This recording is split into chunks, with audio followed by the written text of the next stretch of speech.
I'm Natasha Froese, The Spectator's deputy broadcast editor.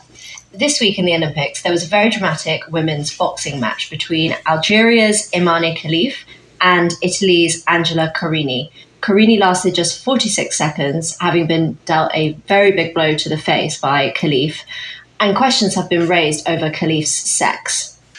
Yo, what's going on, America and the rest of the world?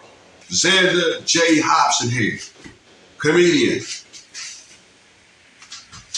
director and producer of boxing documentaries. This here is another episode of The Devil's Advocate, brought to you by the Brilliant Artist Movement. Folks, do me a favor, subscribe, like this video, share it, and by all means leave a comment in the comment section, because I enjoy checking out the feedback from these videos that I make, as well as exchanging opinions and points of views with you all.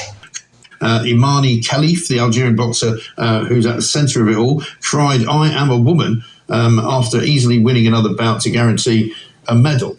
And this story has dominated an awful lot of the coverage of the Olympics. And this morning in the papers, there's also another story involving a similar situation with the Taiwan boxer who's known as Lin Yu-ting. She won against Bulgaria's Svetlana Staneva, and when the Bulgarian woman lost, she held her hands up in the shape of an X, which apparently was due to show an XX gesture for female chromosomes. The Imane Klelif conversation is not going anywhere. And guess what? Xander J. Hobson is not going anywhere when it comes to this subject. There have been a lot of people weighing in on this conversation, and I've been gathering bits and pieces from here, from there, and at the end of the day, it's all pretty confusing. And you know why it's pretty confusing? It's confusing because they're trying to be politically correct about this matter, and they're using a bunch of large words to say simple things. Case in point, one of the most intelligent people I've ever had the pleasure of knowing is my late first wife, Mary Ann Turner Hobson. I can remember her saying that you had people who are born with an imbalance, either masculine genes or feminine genes. And in the case of Imane Klelif, Imane Klelif was born with an imbalance of masculine genes. You have the XY chromosome and the XX chromosome, stuff that I honestly have no idea what it is. Maybe I would know if I took a little bit more time to look it up. But again, it's a bunch of people using big words to say really simple things. Otto, you like cars, don't you? Yes, sir. You ever watch Meekum? You ever watch Barry Jackson? They say this car has the original parts. Right. The original parts car is worth more. Right. This Klelif, those are her original parts. Nothing has been added. Nothing has been taken away. So Imane Klelif is a woman then? She's a woman. Oh, okay. Now, do you see what I'm talking about? The same way Mary gave me the understanding that you have people who are born with an imbalance of either masculine or feminine genes. Shannon Sharp used cars in his example to make Ocho Cinco understand exactly what was going on. Ocho Cinco said okay about 10 times, I counted it. He might have said it 9, he might have said 11, but somewhere between 9 and 11 times. Because, like I said, this whole thing with Imane Klelif, it is confusing.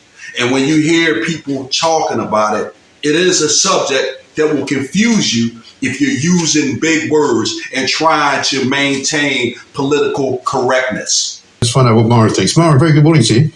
Good morning. Thanks very much for joining us. It's a very strange story, this really, isn't it? Because depending on who I speak to, the fact that Imane was born a woman still doesn't convince them that she's suitable to fight in women's boxing because of her superior strength and her sort of superior kind of technique.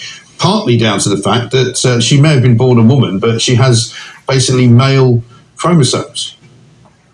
You use the phrase born a woman. All the evidence shows that these two boxers have what is known as a DSD, which only affects male athletes. All the evidence points to that. They have both failed sex tests twice at two different laboratories. Both those tests indicated XY chromosomes. Right. The DSD, which seems likely, is male babies. They fail to develop normal male genitals. So when they're born, they're mistaken for female, they're registered female, they grow up believing they're girls, but then they undergo normal male puberty. There's a good information out there. If you look at Quillette.com, article by Dorian Coleman, Dr. Emma Hilton, Dr. Ross Tucker, they've all put out good information about this. I encourage your listeners to read it. Okay. So you're saying she wasn't really born a woman then? Well, Klelif, the two boxers may believe themselves to be women, but they have male physiology is what all the evidence points to. They are XY, they are male, but mistaken for females at birth. And if you undergo male puberty, you have massive advantages compared to females. In boxing, the difference in punching power is 162%. But this is extremely unfair, and it's also extremely unsafe for female boxers. To break down what that sweet, adorable little old white woman just said in layman's terms, Imane, Klelif, and the other boxer, they're both hermaphrodites. Now, normally under most circumstances, hermaphrodites are born with both genitalia, but in the cases of these two individuals, they were clearly born with only the female genitalia. That's why they were identified as females. But on the other hand, as hermaphrodites, that means that they have an equal balance of male and female hormones. And in that case, the male hormones clearly come through in their strength and their punching power. And realistically, you can look at both of those individuals and you can see the masculine features in them, even though they have female genitalia. This is sad for both of them. But when it comes to competition, hermaphrodites, they shouldn't even be competing in sporting events, owing to the fact that they do have an unfair advantage over women. And what really makes this matter such a touchy topic, you have men who are either transitioning into women or men who are simply just identifying as women, getting into women's sports and dominating. How much have you seen this in other sports as well? We were just talking about sprinting, but has this become a massive problem in every sport? There has been an explosion of men and boys participating in every sport at every level.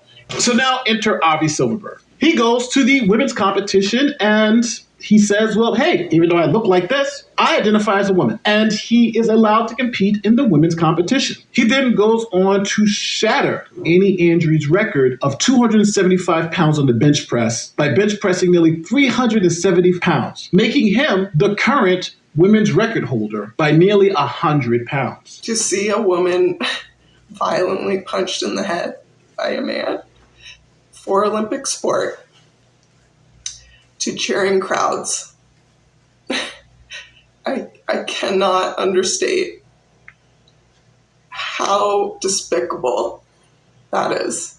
In the U.S., just recently, there were 5 state championships crowned in girls' track and field across the country, which you would think in 50 states to have 5 state champions. I mean, that's a significant amount of boys winning girls' titles in one single sport. There are athletes here in high school who have had their teeth knocked out in field hockey, who have been concussed from coast to coast in volleyball by male athletes. some instances where they're, again, stepping on the field, no awareness as an opponent that they're actually going head-to-head against male athletes. The blame really should be directed at the IOC, not at these two boxers. Yes. And I have to say that the IOC have caused this row. They have not done sex testing. They refuse to do sex testing. They were warned by the IBA in June last year that these athletes had XY chromosomes, and they did nothing. They've been lying in the press conferences, making claims like women have testosterone in the male range. This is completely untrue. They've been allowed to compete despite being male in the female category, which is completely wrong and unfair and unsafe.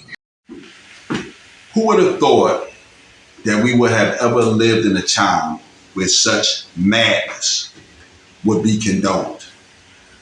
I can understand that an individual may find themselves trapped in a different body, in a different soul, and they feel the need to transition to the body and soul that they believe they belong. That's perfectly all right. If it's not a detriment to anybody else's health and well-being, it's totally understandable. But an individual's transition cannot be a detriment to another person. And in most cases, when a man transitions into a woman, it's not a detriment to anyone. Most of their friends love them and respect them and embrace them. However, when it comes to a man transitioning into a woman and making a conscious decision to play female sports, at this point, this is an individual who has absolutely no integrity. And the guys who just identify as women in order to participate in female sports, they're even worse. Then you have the rare cases where you have an individual who may be a hermaphrodite. Individuals such as these, they're the victims. They're the victims of the corrupt organizations who don't have the integrity to say to them, although you identify as a woman and you might even have female genitalia, your testosterone levels are too high.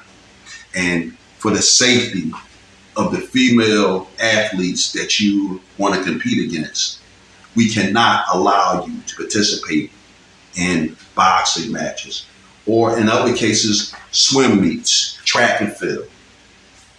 It's all about integrity. Now, for the sake of journalistic integrity, the weightlifter, I believe his name was Ivy Silverberg, he only participated in that competition to prove a point and to mock that weightlifting organization or federation, because he is totally against the whole notion of men being able to identify as women and compete in women's sporting events, as well as trans women competing in women's sporting events. And oddly enough, the record holder for that weightlifting event that Ivy Silverberg participated in, that was a trans woman. And the point that Ivy Silverberg was trying to prove that if you're going to let this one right here in, then guess what? I'm not even going to pretend to be a woman. I'm just going to say I'm a woman and I'm going to break the record. I don't know what's going to be done or how they're going to change all of this, because who would have imagined that the train would have got so far off the rails that we're even holding a conversation about this. As I wrap this up, I want to say this. I believe that it is wrong for transgender women to compete in women's sporting events. I believe it is wrong for men to identify as women and compete in women's sporting events. And finally, I believe it's wrong for hermaphrodites who have an unfair advantage over women to compete in women's sporting events. So with that said, I'm done with it.